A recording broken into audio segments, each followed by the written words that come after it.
Hey,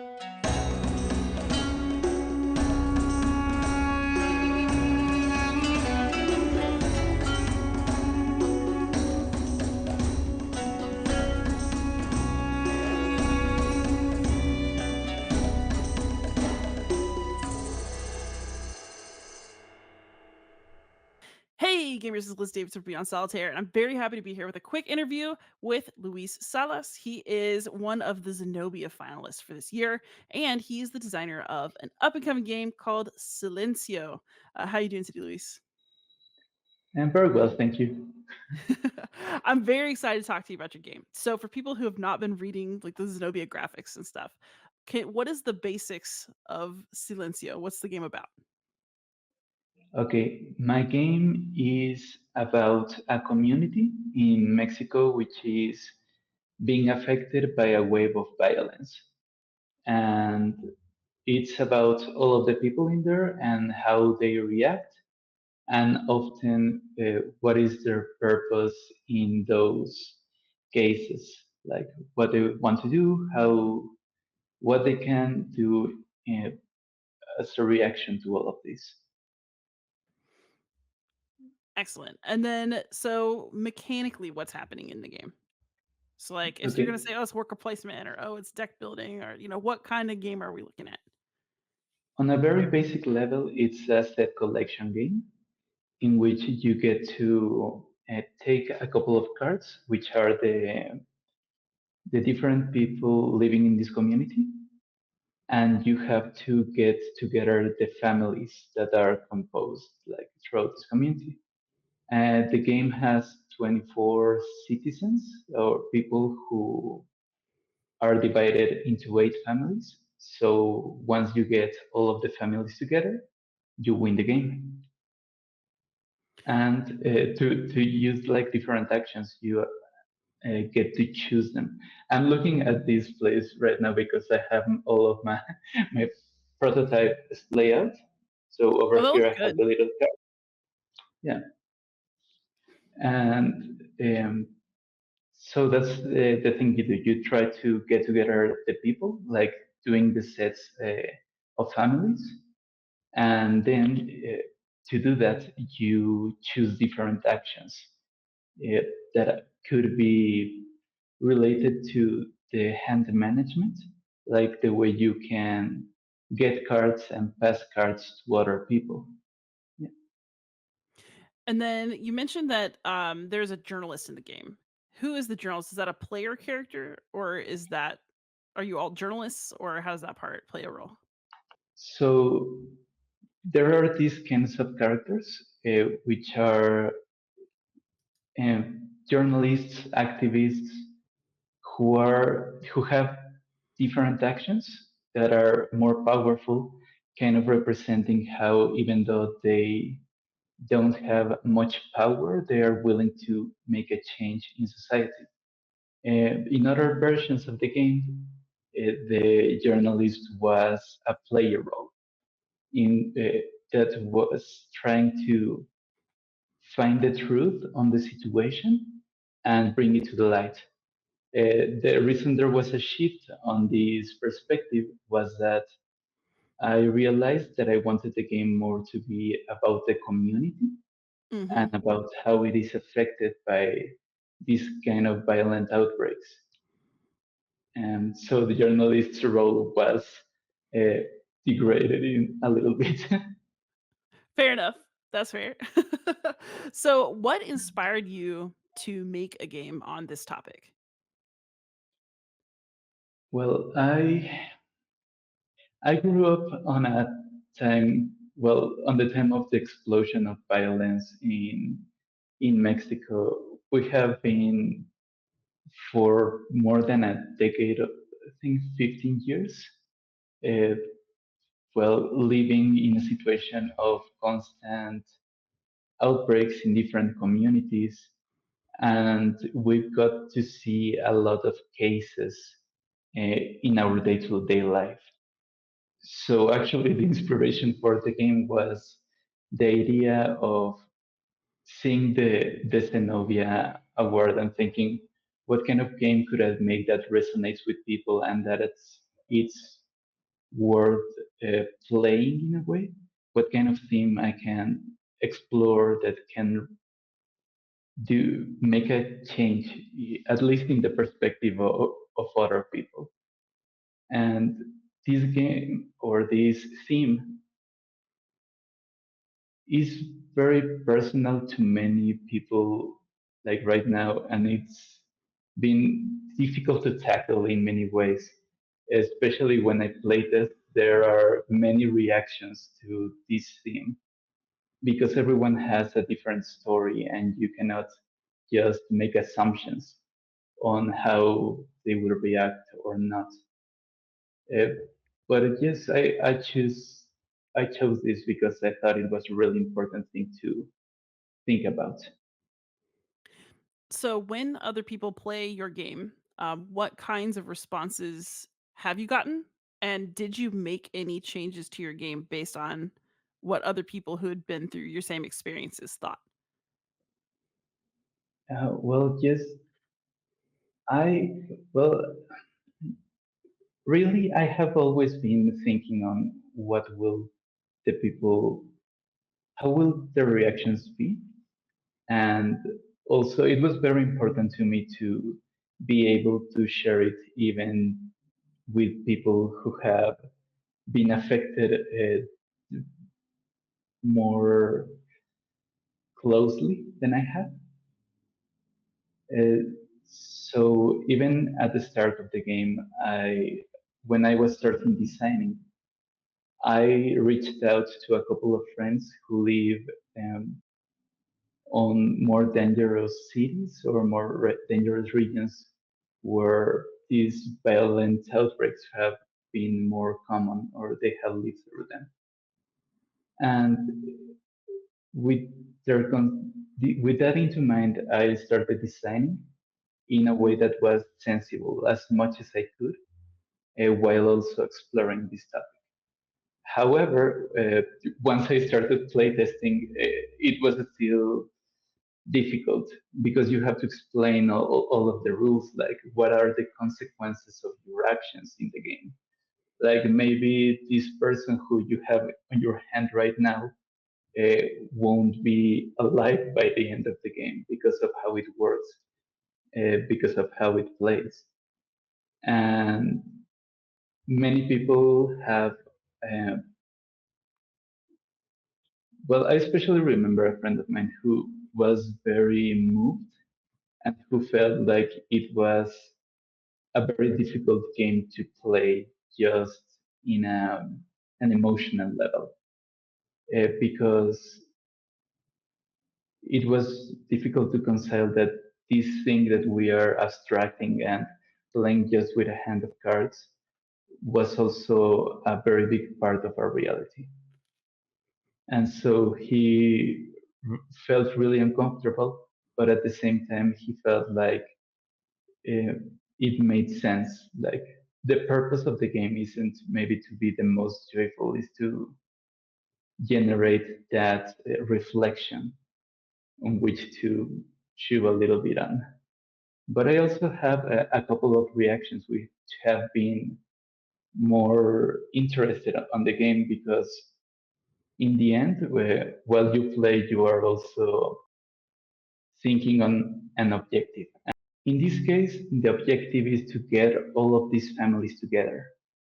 And you want to do it. You understand like how it is important for them to know what happened to their brothers or sisters, to their mothers or fathers.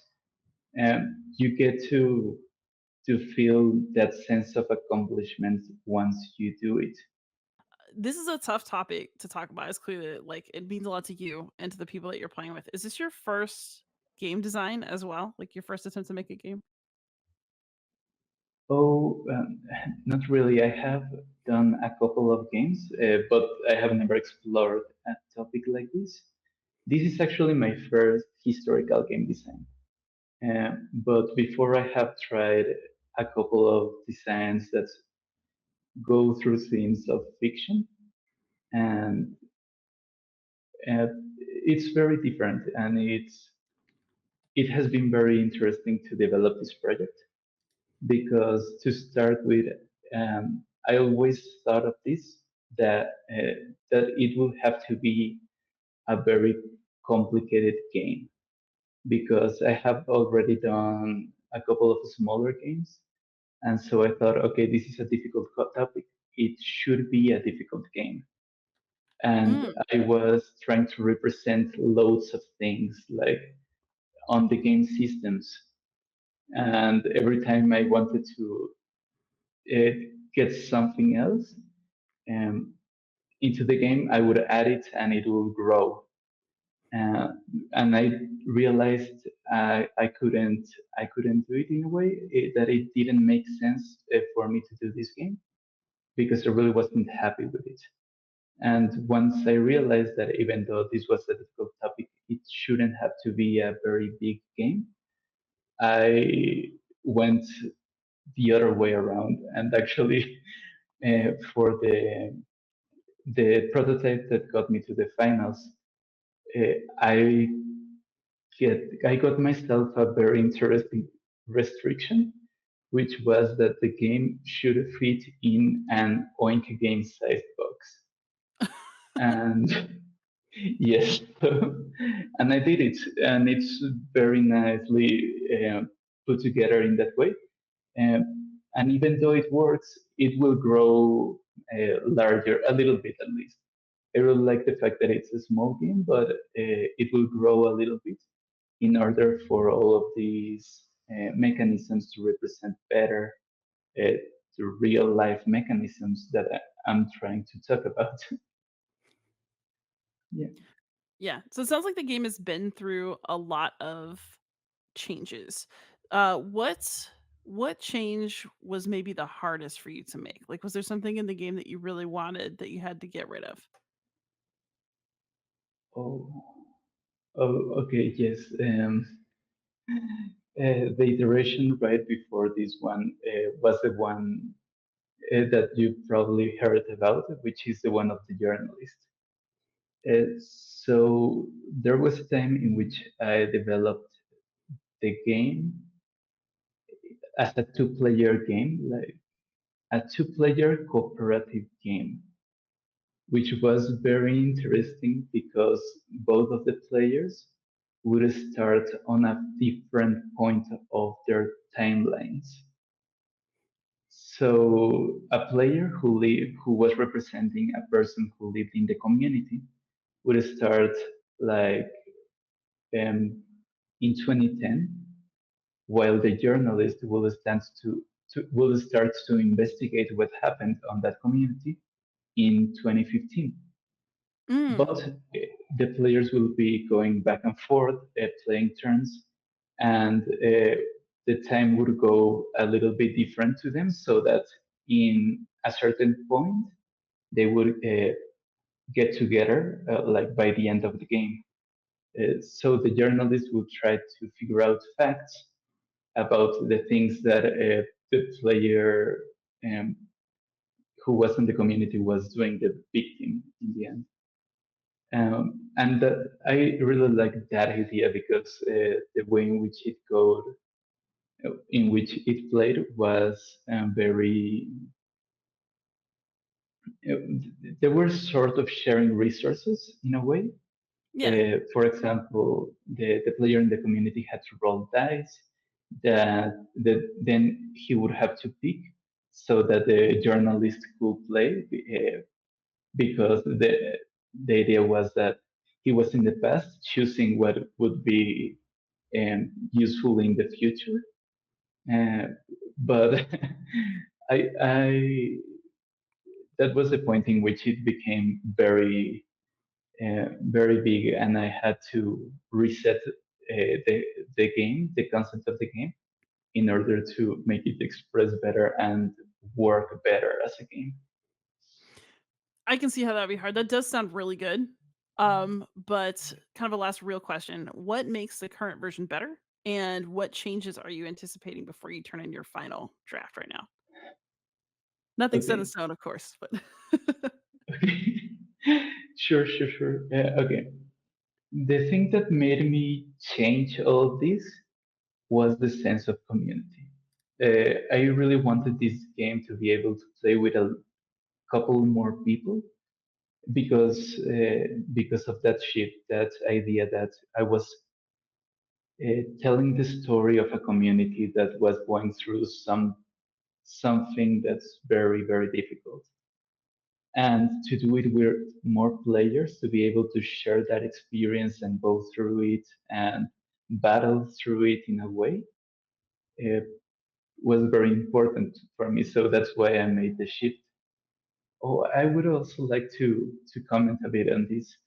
I When I started designing the game, I always thought of it as a war game in which you're playing sort of the people who are affected by it, and I didn't want them to have much ability to shift the conflict because they often do not.